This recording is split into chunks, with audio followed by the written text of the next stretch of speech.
on this edition of Sightings.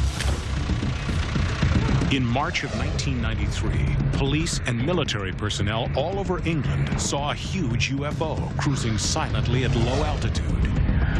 It's very difficult to talk about these things openly. It was enough to convince this official from the Ministry of Defense that something had to be done. This whole UFO sighting is a matter of extreme defense significance. Those who committed atrocities against Native Americans at this Indian school took their secrets to the grave, or so they thought. She's absolutely correct. I feel for her, but I cannot allow that to be aired.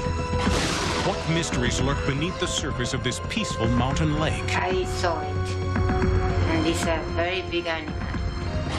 And find out what lies ahead in our exploration of the Red Planet.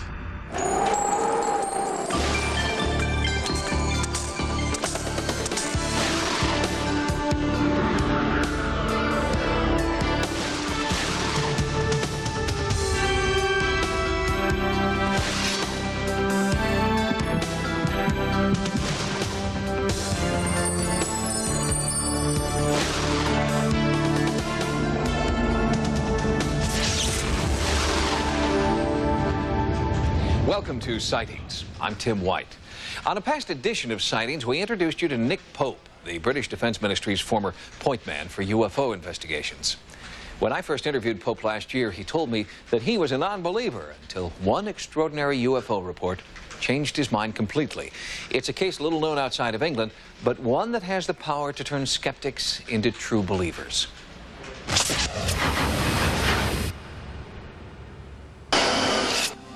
Nick Pope has been transferred away from the UFO desk at the Ministry of Defense, but his book, Open Skies, Closed Minds, has him once again at the center of Britain's UFO debate. It's an unlikely position for a man who started out as a dyed-in-the-wool skeptic. When I started the UFO job at the Ministry of Defense, I really didn't know what I was letting myself in for. I came in as a skeptic and with very little knowledge of what it was all about. Then, one startling report, and Nick Pope was never the same again. I'd been doing the UFO job for a year or so when a case came along which really changed my perception on the whole UFO mystery. It occurred on the 30th and the 31st of March 1993, and it was without doubt one of the most major waves of sightings that Britain had ever seen. At 1:05 a.m., March 31st, 1993, the report began, radar did not detect a massive UFO in British airspace. There were military and police eyewitnesses and impeccable documentation. There were dozens of witnesses all over the country. Many of them, because this was late at night, were police officers on night patrol and military personnel on guard duty.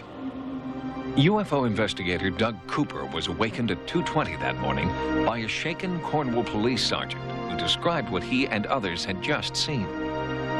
The object was black, and it appeared to be shaped either something like a wedge shape or a delta wing shape, or indeed like a catamaran, a twin-hulled craft. There were lights on this craft, which they appeared to be at either end of it, which they described as about 500 feet apart. At the Ministry of Defense, Nick Pope was being inundated with questions about the UFO's origins. I launched a full inquiry into this. I made a series of very detailed checks to try and find a prosaic explanation for this. I checked aircraft movements, satellite tracks, airships, weather balloons, but after an extremely detailed inquiry that took me several weeks, I drew a complete blank. This was a genuine unknown. Pope and Cooper persevered, in large part because of the sheer number of reliable eyewitnesses. Pope pored over the reports of Devon Patrol officers Barry Mitchell and Gus Cotting, who observed the UFO near the Bristol Channel.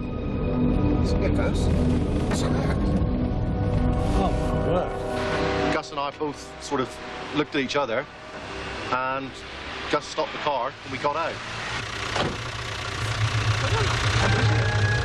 I've never seen anything like that before. Certainly the three lights that we saw, I certainly formed the opinion that they were fixed to the same object, albeit I couldn't see any object, travelling at the same speed, And had it been a conventional sized aircraft, it would have been a deafening noise.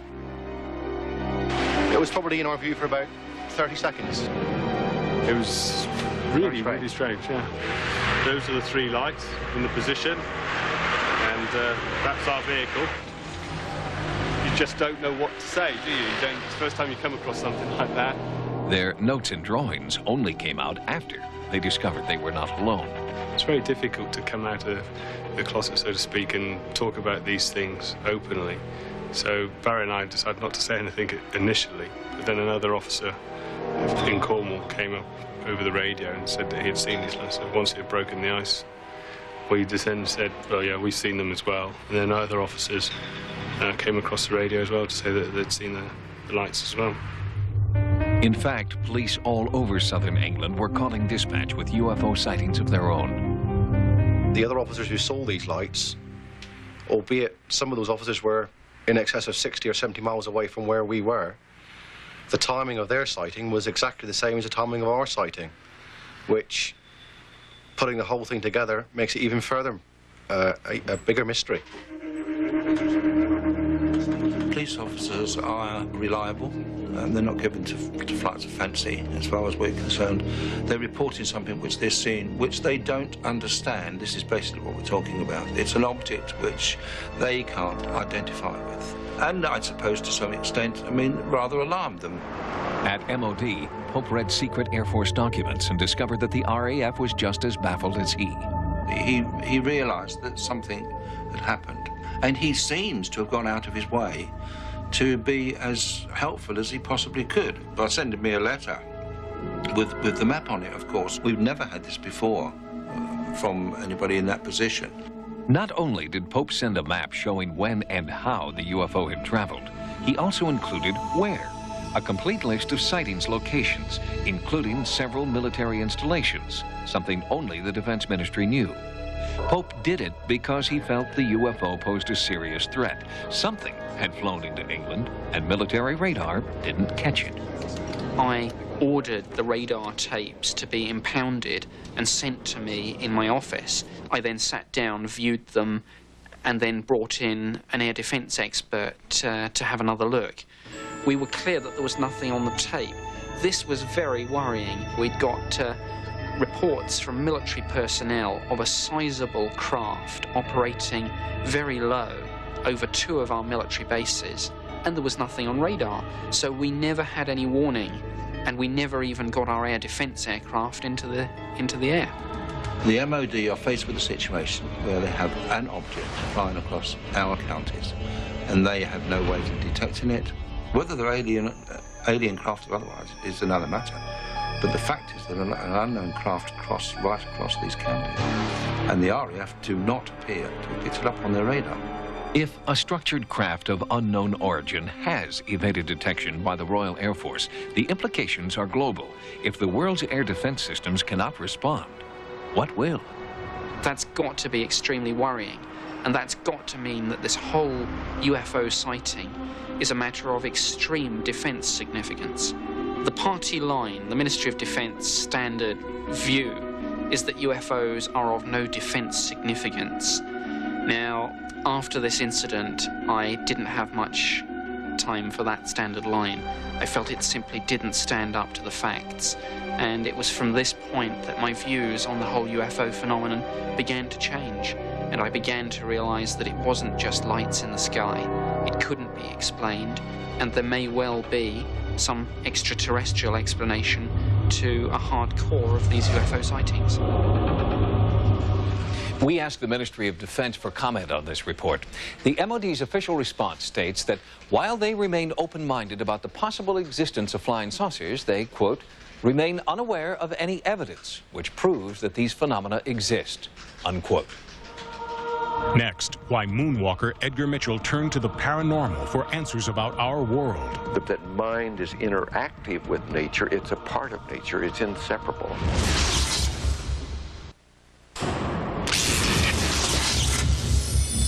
Recently, Sightings brought you my extended interview with Apollo 14 astronaut Edgar Mitchell. We talked about Mitchell's remarkable spiritual transformation after his flight to the moon. And in this, the second part of that report, we continue our conversation with Ed Mitchell and learn that in many ways he is still very much an explorer.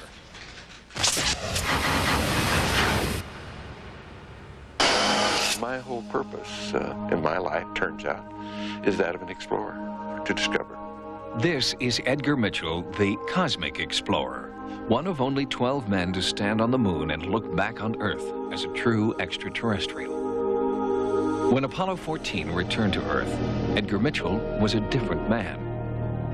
A lifelong curiosity about the power of the mind and humankind's purpose in the cosmos became an obsession. And from that day to this, Mitchell has been a seeker of new truths. He's a different kind of explorer now, an astronaut who has seen the big picture and documents his journey to understand it. How should people understand what happened to you on the way back? Your epiphany. Were you struck on the road to Damascus, or was it a process that you went through? Everybody has been through moments of great discovery in their own life, one way or another, something that's, aha, oh, wow, isn't that neat? This was just that same experience multiplied a few times over.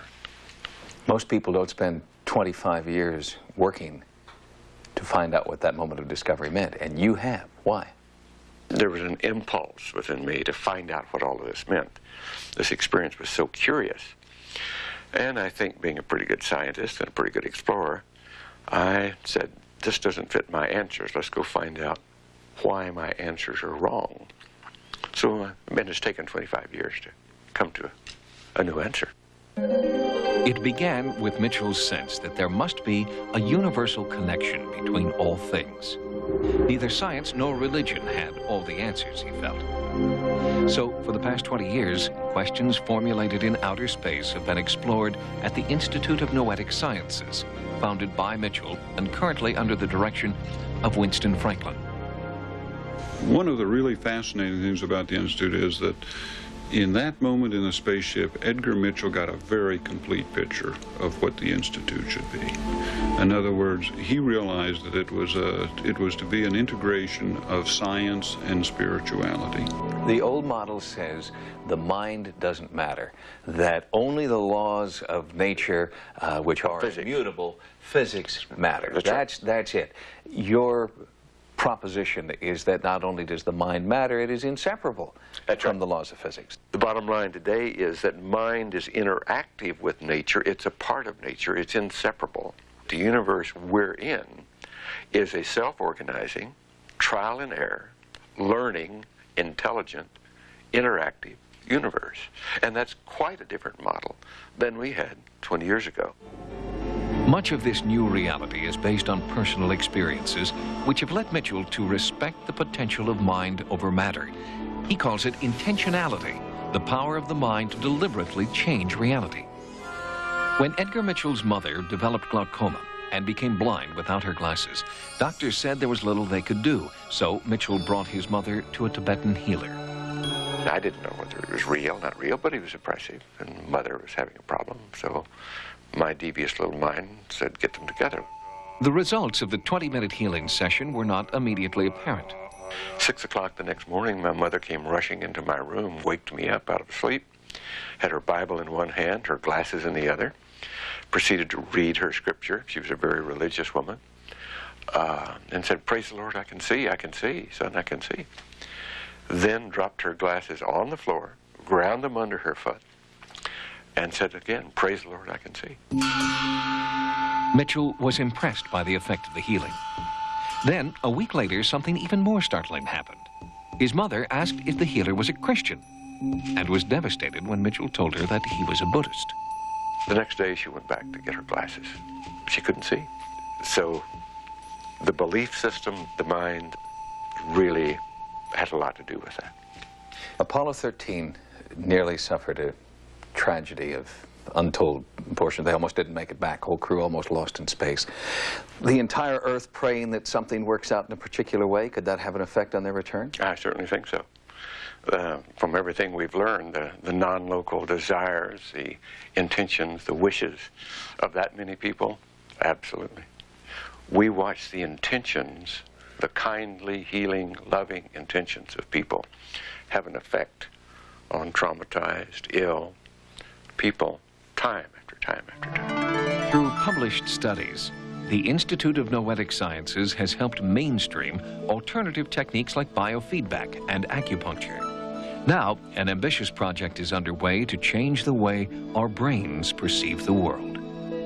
And that global mind change is a change in worldview of everybody on the planet, so that principally we see our interconnectedness. We realize that we are part of something much bigger, that we're connected with all life, that it is a purposeful existence, and that there is meaning. Edgar Mitchell's explorations may have turned inward, a pursuit he highly recommends. But the former astronaut still encourages his son, and kids everywhere, to push back the frontiers of space. And Mitchell has also drawn some startling conclusions about Earth's place in the metagalactic community. If there were extraterrestrial life keeping an eye on what's going on Earth, what would the intention of life from elsewhere be toward us? Well, we can only speculate on that, but we can extend our own experience since we're now a spacefaring civilization. We are stewards of this planet. We need to be responsible for it. And perhaps our visitors, if they are real, are looking at us and saying, well, which way are these guys going to go? Are they going to be so dumb-headed and unconscious that their behavior destroys the planet? Or are they going to wake up, become conscious, become planetary citizens, become cosmic citizens, and make this a cosmic civilization and join the rest of the community? Edgar Mitchell is not the only Apollo astronaut to walk a spiritual path after his walk on the moon.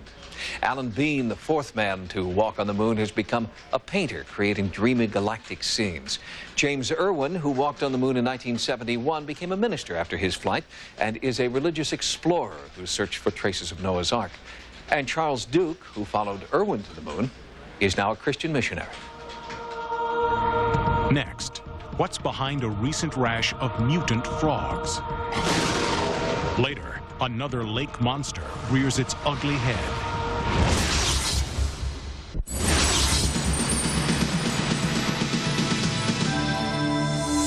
Here are some of the stories Sightings is following in the news. Until recently, dedicated ufologists needed to make a trip to the National Archives in Washington or file copious Freedom of Information requests to get any information at all about government knowledge of UFOs. That is all about to change with the click of a mouse.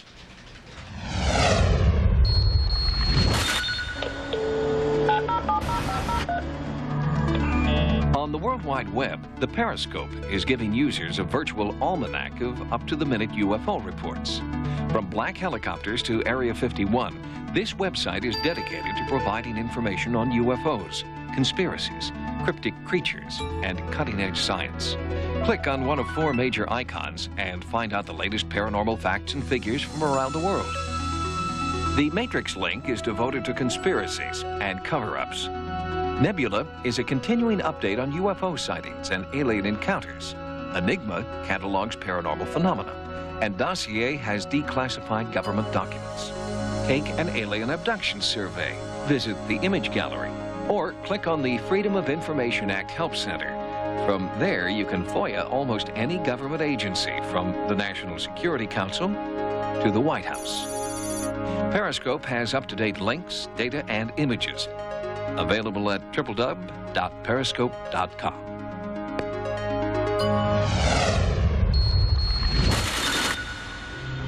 In Henderson, Minnesota, children have discovered what may be the latest installment of Gaia's revenge. I looked at them and then there's no legs or arms. In this protected wetland, middle school students have made a shocking discovery. Over 50% of the frogs here suffer from bizarre mutations. Scientists called in to help have documented abnormalities ranging from extra limbs, missing legs, to eyes in the throat. Amphibian biologist Dr. Robert McKinnell feels that this may be a warning to human beings. This would suggest that something was affecting their DNA. It could be due to parasites. We don't know the answers to that. But it could also be due to a chemical. We do not know. Biologists recognize these frogs as an indicator species because they process toxins in much the same way humans do. What happens to frogs might happen similarly to humans. Some people have said the frog is like a canary in a mine. If frogs are dying in our environment, where do we go? The Minnesota Pollution Control Agency and environmentalists fear that there could be a link between pollution, global warming, toxins, and mutant frogs. Beware, some scientists warn, because deformities may be only the first step toward global mutation. Let me tell you that their detoxification mechanism is failing the frogs, and since the frog detoxification mechanism is very similar to ours, then our protective mechanism may similarly fail. So far, no one knows exactly why newborn frogs are turning into these freaks of nature. But they are, and not just here. Biologists have discovered similar amphibian deformities in more than 150 locations around the world. And time may be running out. After the frogs, what will be next?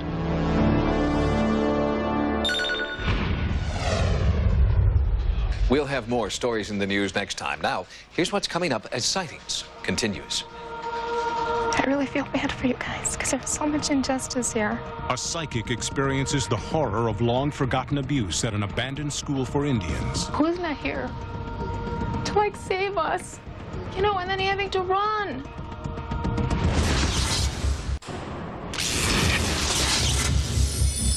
Most Native American cultures do not fear death because they believe the spirit never dies. After the body's gone, the life force lives on. It either crosses over to another plane of existence or it remains on Earth to clear up any unfinished business. Apparently, there is much to clear up at one historic site in Nevada, where witnesses say many restless spirits are trying to make contact.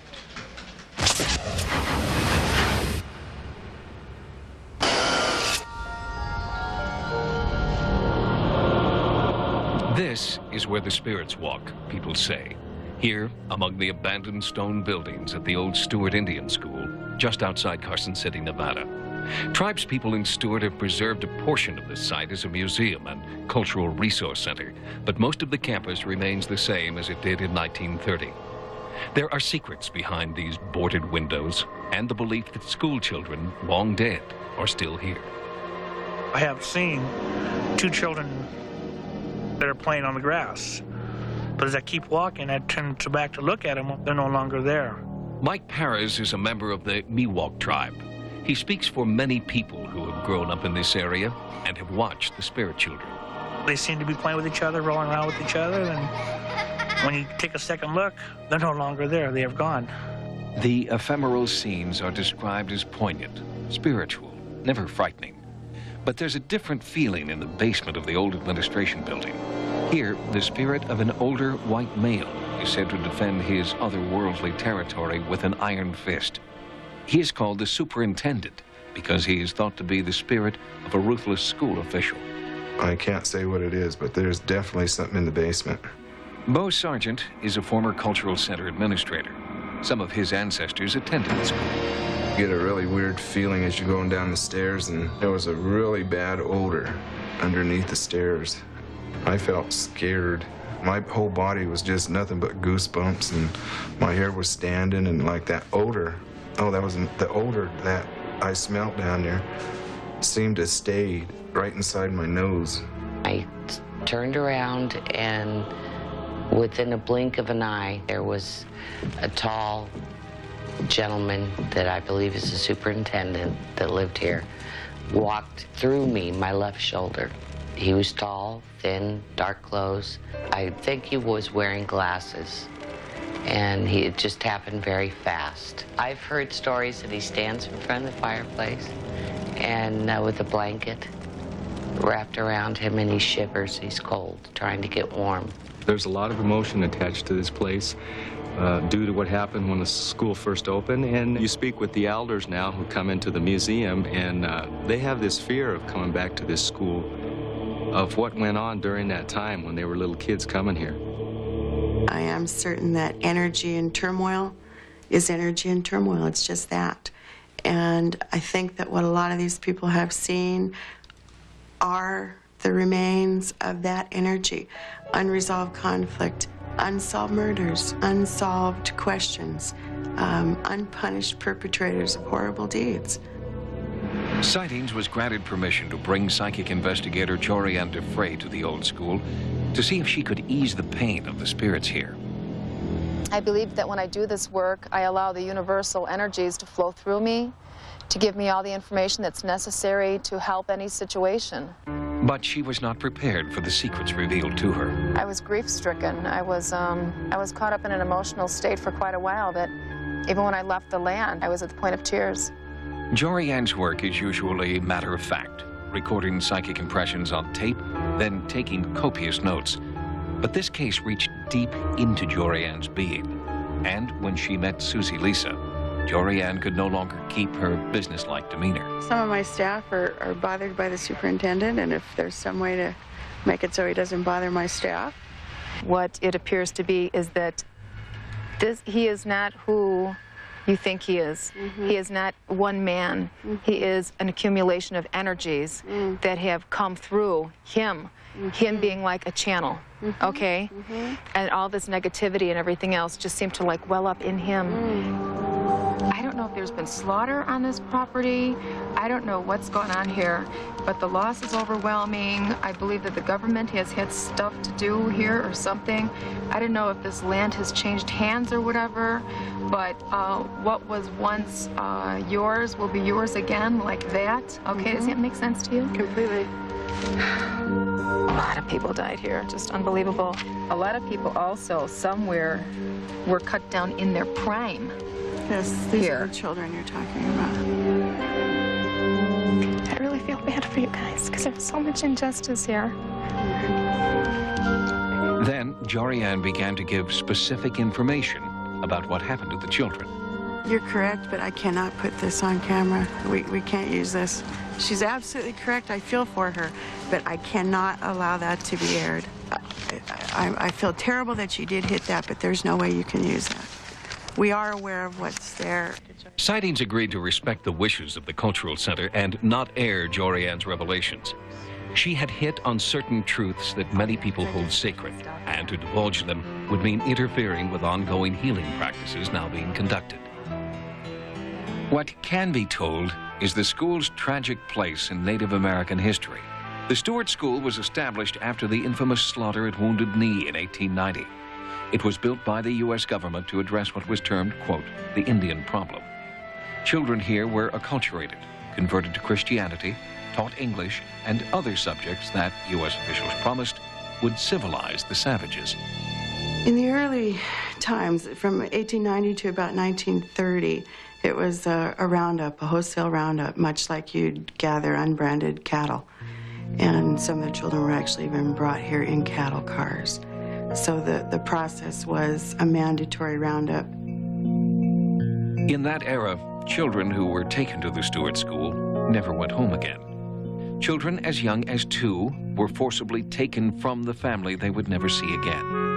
Eventually, the school became a source of pride when tribespeople began exerting their rights and influence. So it is only now that survivors and ancestors are discovering the depth of brutality in the early years when, they claim, children were not students, but POWs. In spite of a lot of the activity that was ongoing here, there were children who either ran away or who survived it or who helped other children live through it. And they lived long enough to tell us about it.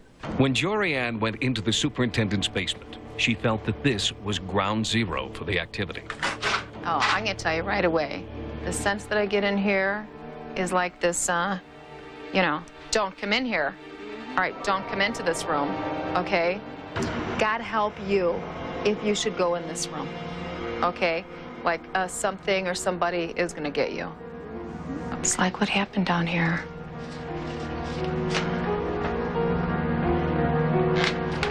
A sense of just bad stuff, just bad stuff. The emotions coming up, the fear, the wanting to run, the fright, and then you know, knowing that they're trapped. Why aren't they here? You know, who's not here to, like, save us? You know, and then having to run, and no one is here. Somebody on the other side holds the children's hands, okay? There's like a school of the children of the dead, and they sit all by the water, waiting for you to come talk to them. Does this make sense to you? Okay. You have to be their mom right now. I understand. Okay. As they parted, Jorianne felt a sense of renewed peace, knowing that the caretakers of the old school will not only preserve this historic site, but also that they will take care of children who still cry out from the other side. We honor the spirits of the children who are here. We love them. Witnesses who claim to have seen the spirit known as the superintendent report that he's always cold and is often seen by the fire trying to warm himself. Jorianne believes that this is his fate, that the spirit in the afterlife will forever feel the same torment the body caused in this life. Next, this picturesque mountain lake hides a frightening secret beneath its placid surface. I couldn't believe it because the animal was so big.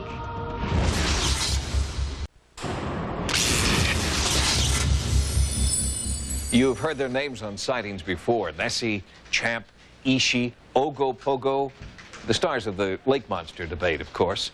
Well, now add a new name to the who's who of sinister serpents, Argentina's entry, Nahualito.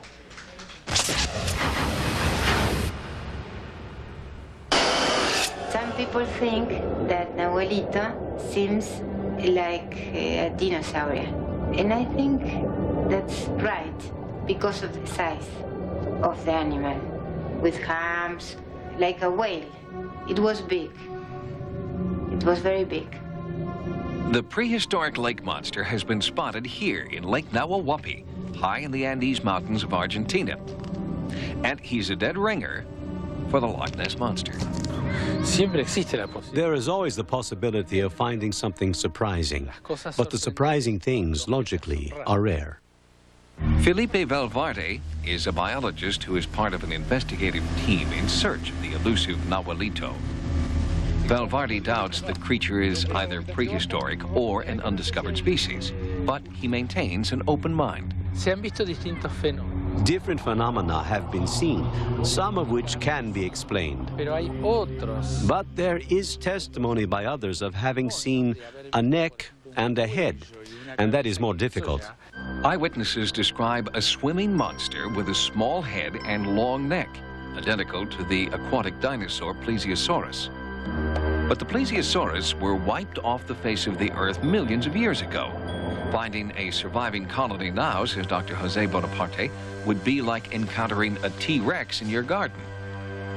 Well, Plesiosaurus was, because it is no more, a Plesiosaurus was a rather big animal, maybe 5 to 10 meter long, that live in the shallow seawaters, not far from the coast. The problem is that the Plesiosaur became extinct some 65 million years ago. Then it's impossible to find Plesiosaurs at present.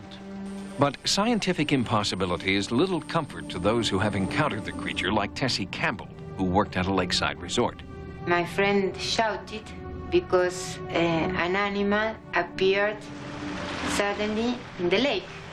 I couldn't believe it because the animal was so big and it had several humps. I felt a little afraid because we were near the animal. Campbell's account is not the first. Her description matches monster sightings going as far back as the 1920s. Things have existed here since old times. There's always been talk of that, of huge animals that rose from the water. Historian Rodolfo Consoline is the curator of a local museum on the lakeshore spot where the first sighting occurred. The first written account came from an adventurer and expatriate named Martin Sheffield. These adventurers came from 1922 to 1938 and were in these lakes. And since they came, there was always talk about marine monsters, things which rose from the water. This Sheffield was an adventurer and was attracted to these lakes due to the mystery of the things which one speaks about here. Sheffield was on this side of the lake with a friend.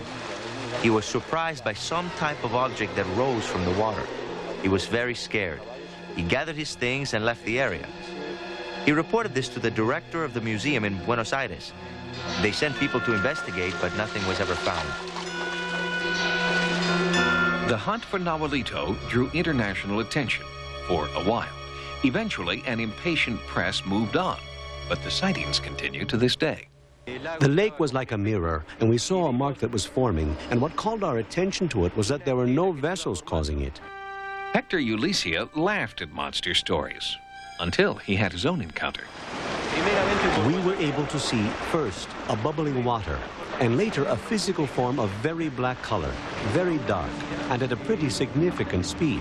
First, I thought it could have been something like a submarine, but in these waters it is impossible. There are no vessels of that type. This is a home video shot from the air. The form of a strange creature swimming underwater is being broadcast here for the first time outside Argentina. Could this be Nessie's South American cousin? The truth is that when one sees documents or videos or photos taken of the animal at the lake, there is much conjecture. Sometimes one thinks that they are trick photos or videos which have been tampered with to attract tourism. But one cannot ignore the voice of the locals. There are fishermen who have seen it, people who have seen it. I don't know whether it is a plesiosaur or whatever you may want to call it, but there must be something. And yes, I have a hunch that it is so. But the scientific team on the lake say that they will remain unconvinced until an actual specimen is found. Until they have physical proof, the monster doesn't exist. And why not? The truth is that nature is indeed very strange, and very different things may be observed everywhere. Some people believe me, but there are a lot of persons who told me that I was inventing stories, but no, I saw it, and it's a very big animal. Nahualito is only the second lake monster to have been sighted south of the equator.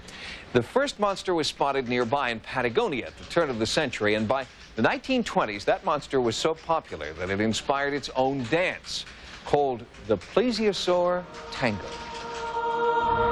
Next, what we Earthlings have in store for our planetary next-door neighbor. When we go to Mars, we're going there to open up a new world to humanity.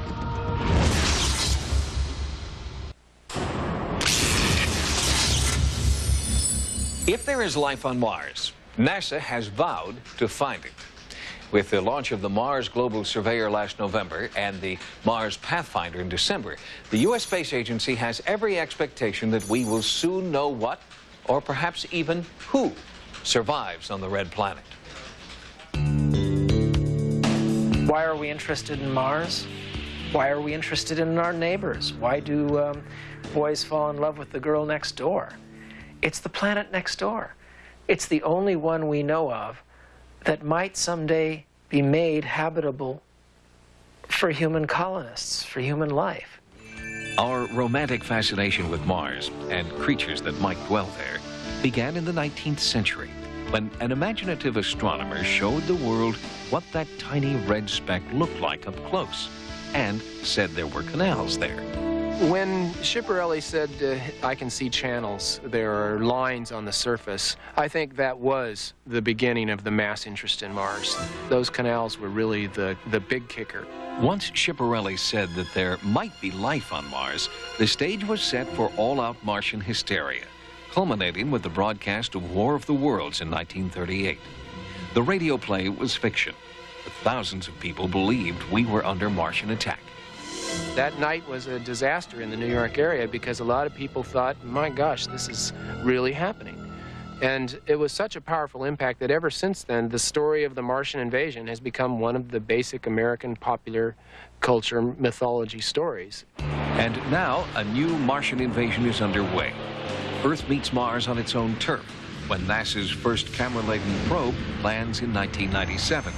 And the mission after that is already on the drawing board. We're going to be trying to send a little rolling geologist to Mars. The rolling geologist is basically a rover that's capable of taking a pickaxe and breaking a rock. It might not be a pickaxe, but basically the same function, to try and break open a rock. Since we're looking for life in the long run, we may send an instrument to just see if there are organics in the rocks. But before the first remote-controlled robot can land on Mars, a NASA team, led by mission architect Dr. Mark Adler, must invent a whole new kind of technology. The kind of technologies that we're going to need to be able to do this mission are, in large part, non-existent. We have to develop a lot of new technologies, and we're just going to barrel ahead and take the risk and hope that we can do it and plan the missions to use those technologies. Even as Adler's work begins, others are already thinking about a manned mission before 2012. The current idea for sending people to Mars would be to send a factory to the Martian surface first, a robot factory that would suck in the very tenuous, very sparse Martian air into tanks and possibly pull some water out from the soil and combine these with chemicals brought from Earth to create a reservoir of air, water, and rocket fuel, waiting for the astronauts to land on the surface and live using these materials, and then use the rocket fuel to come home. Astronautical engineer and NASA consultant Dr. Robert Zubrin believes that the first humans on Mars will not be who you'd think. On initial missions to Mars, I recommend a crew of 4. 4 is the minimum number you can have, that you can split the crew up into 2 groups and have nobody be alone. The most critical skill on a Mars mission is that of flight mechanic. The second most important person on the mission is the field scientist. You don't need someone whose primary training is that of pilot, because the spacecraft can actually be piloted in an automatic fashion. We don't need a navigator, certainly. We do interplanetary navigation without navigators on board. We certainly wouldn't want to have someone whose sole occupation is that of command, although someone will be in command, okay? And we don't need a doctor, okay? Because the entire crew will be trained in first aid. So in Star Trek terminology, what we'd bring is 2 Scotties and 2 Spocks. No Kirks, McCoys, Sulus, or Uhurs need apply. According to Dr. Zubrin, in The Case for Mars, humans will be homesteading on the red planet in the 21st century.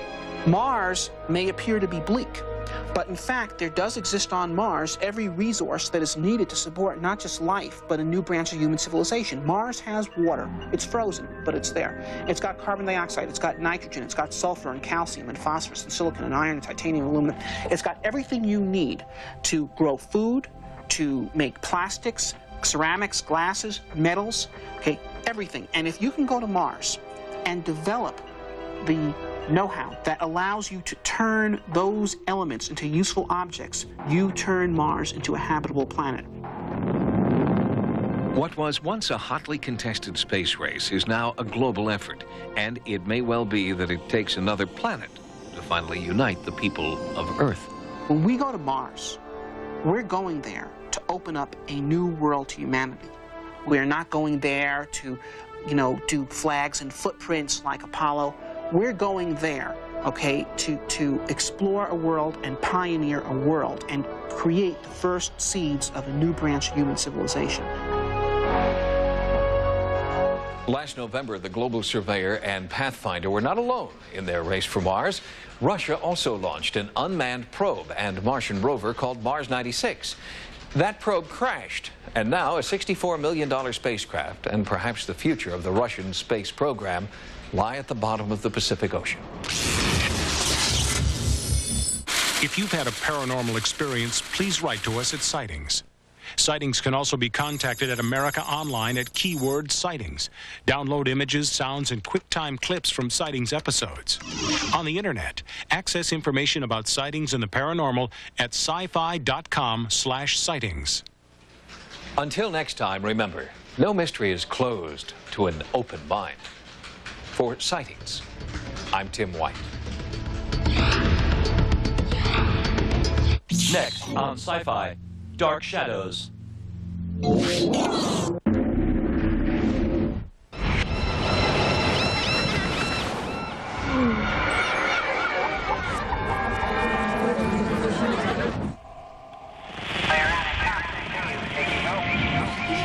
Crossing Over with John Edward. Sunday through Thursday at 11 on Sci-Fi.